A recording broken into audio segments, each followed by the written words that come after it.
Hello, thank you for joining us today. My name is Jake. Joining me today is Miss Karen Mitchell. She is the Vice President of the Volunteer State College Foundation. How are you doing today? I'm doing great. How about you? I'm great, thank you. So how long have you been here at Vol State? I have been here for 19 years. Wow, okay. Yes. How long have you worked with the foundation? I came in as Vice President for Advancement and Executive Director of the foundation. So I have had this same role for 19 years. So what exactly is it that you do at the foundation? The foundation is its own separate nonprofit organization. So we have our own separate 501c3 organization called the Volunteer State College Foundation.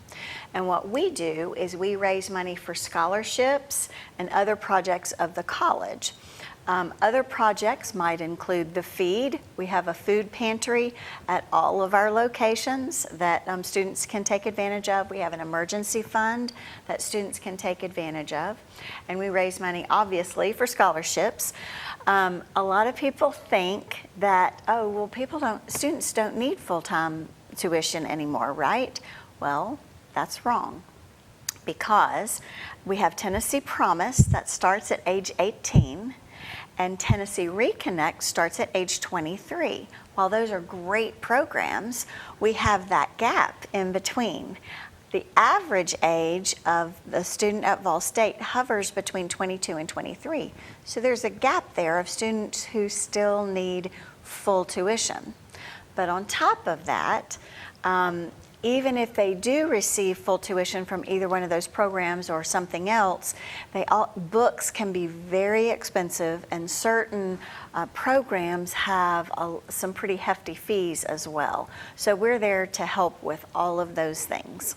So you said you help students with scholarships. How exactly do you guys go about helping people with those scholarships and raising money for those?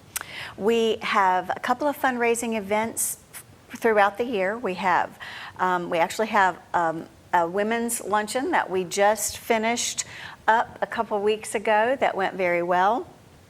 And then we're getting ready to start a golf tournament that will be in August. And then we have a giving day in the fall. This year, I think we're doing it at the end of October. And so we have those three events that help raise funds, but also through just private donations, having donors to the college, helping them see what they're doing and what they're helping and that kind of thing. So it's a combination of special events along with community, the community that just believes in Vol State and believes that education is the way to go and wants to just help folks through that. How big of a role would you say you feel like you said the community. How big of a role do you feel like the community plays in the success of the foundation? Huge. They're everything.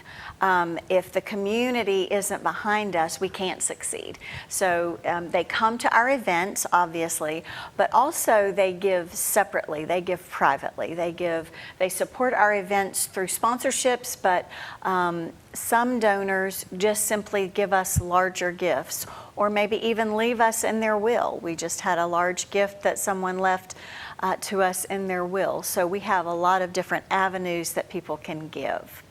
So if I were a student and I needed to apply for a scholarship, how would I go about doing that? That's a great question.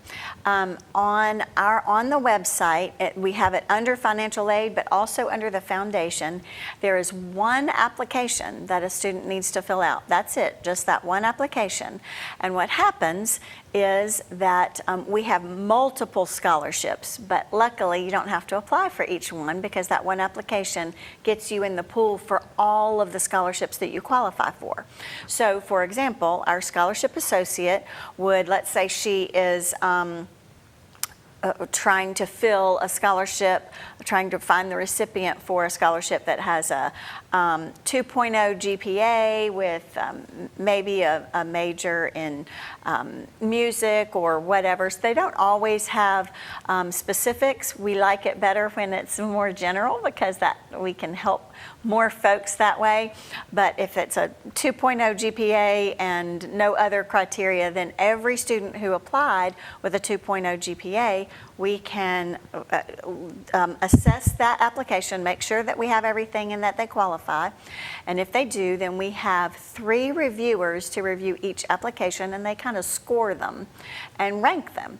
And it's very helpful because you also have to upload your FAFSA that I'm sure everybody's familiar with, that awful beast of a thing that we have to fill out to get some aid.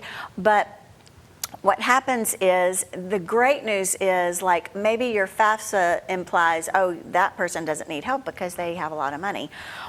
But in your essay, they've said, well, I lost my job last fall, or my husband lost his job last fall, or my mom lost her job, or something like that. So your essay can really help us make some other determinations that the definitive FAFSA can't help us with. We get the more full picture. And I call it an essay. It's not like a school essay where we grade grammar or anything like that. It's just about telling your story and helping us understand how this scholarship would impact you. So It sounds like, reviewing the application is a very involved process. So how long would it take for a student to hear back on whether or not they've been granted a scholarship or not? it just depends. It depends on what time of year it is and what the situation is. We do have like first, sort of the first picks get in. The earlier that people apply, the sooner that they're going to hear about it. So that's the good news. But we make awards all the way actually through August. Even believe it or not, we have students who come and they get registered and it's time to start class, and then they think, oh, wait, I'm supposed to pay for this? So sometimes it takes students a minute, but we will still allow them to fill out an application once school's even started if they haven't really thought through how they're going to pay for it, or if whatever way they originally thought was going to pay for it didn't pan out. So we take it through August, but the sooner you apply, the sooner you're going to hear. So probably a few weeks. Okay. Earlier you mentioned like the community events. You said earlier you have a golf tournament coming up. Mm-hmm. Is that something that anybody can register to play in, or do you have like a specific like club that you partner with, or how does that work? Anybody can sign up and play in this golf tournament. It's actually in conjunction with the Athletic Association, so we support the Athletic Association through the golf tournament, and they help us. The athletics, the coaches all help us put this tournament on as well. It's the first Monday in August, and usually one of the hottest days of the year. And our athletic director, Bobby Hudson, likes to say it's the hottest tournament in town, and he's not usually wrong. So if I could just shift just a little bit more on your role that you play in the foundation. Mm-hmm. So what does being vice president of the foundation look like for you? Mm-hmm.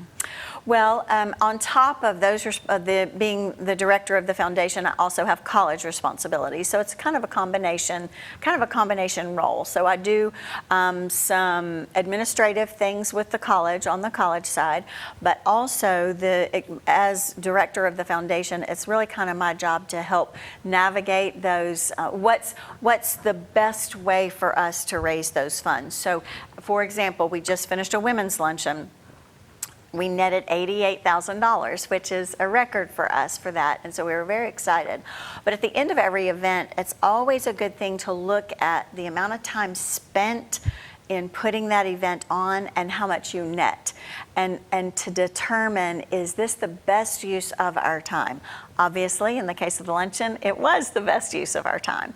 But also, we like to bring donors to the college. We like to bring them on campus to meet with our president.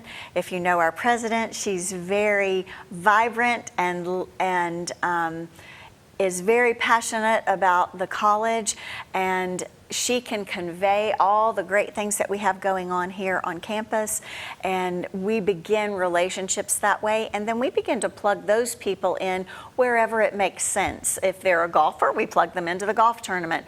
If they just like a particular area, we like for them to meet different faculty members and that kind of thing, and begin to get their interest, and they in turn eventually want to invest in education of our students. So how, apart from scholarships, would you say the foundation tries to invest back into the community? Well, we work with a lot of our community partners in terms of workforce development. So we do have a continuing education and workforce development side headed by Nick Bishop, who is Vice President for Workforce Development.